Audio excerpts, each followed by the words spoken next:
Hello, আসসালামু আলাইকুম viewers. আজ আমি আপনাদের মাঝে আরও নতুন একটি তথ্যবহুল ভিডিও নিয়ে হাজির হলাম। এই ভিডিওতে আমি হামস্টার কম্বোট অ্যাকাউন্ট নিয়ে দুটি গুরুত্বপূর্ণ তথ্য আপনাদের মাঝে শেয়ার করব। সো আপনারা ভিডিওটি স্কিপ না করে ধৈর্য সহকারে দেখুন, তাহলে বুঝতে পারবেন। আপনারা ইতিমধ্যেই জেনে গেছেন যে হামস্টার কম্বোটের অ্যাসেসমেন্ট অপশনে নতুন একটি কার্ড যোগ করা হয়েছে। তো এই কার্ড সম্পর্কে কিছু কথা বলবো আপনাদের মাঝে। তো সেখানে চিটিং ইজ ব্যাড এই অপশন নামে একটি কার্ড আনা হয়েছে। তবে আমার এই হামস্টার কম্বোটে চিটিং ইজ ব্যাড এই অপশনটি আমি দেখতে পারতেছি না। তো অনেকের এই কার্ডের এই জায়গায় হাইলাইট করা আছে, আবার অনেকের এই কার্ডের এই জায়গায় হাইলাইট করা নাই। তো যাদের এই কার্ডের মধ্যে হাইলাইট করা আছে তারা অনেকেই দুশ্চিন্তার মধ্যে আছেন। দুশ্চিন্তা করার কোনো দরকার নেই।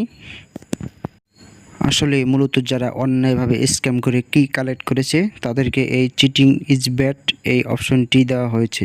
কারো কারো এই অপশনটির উপর হাইলাইট করা আছে, আবার কারো কারো এই অপশনটির উপর হাইলাইট করা নেই। যাদের এই চিটিং ইজ ব্যাড এই অপশনটিতে হাইলাইট করা আছে তাদেরকে এই এয়ারড্রপ দিবে কি দিবে না তা নিশ্চিতভাবে 100% বলা যাচ্ছে না।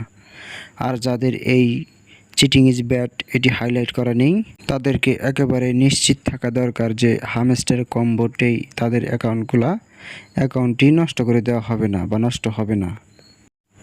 আর যাদের চিটিং ইজ ব্যাড এই অপশনটিতে হাইলাইট করা আছে তাদেরকে এয়ারড্রপ দিবে কি দিবে না এটা 100% বলা যাচ্ছে না। আশা করা যায় তাদেরকেও এয়ারড্রপ দিবে। ধন্যবাদ, আজ এই পর্যন্তই।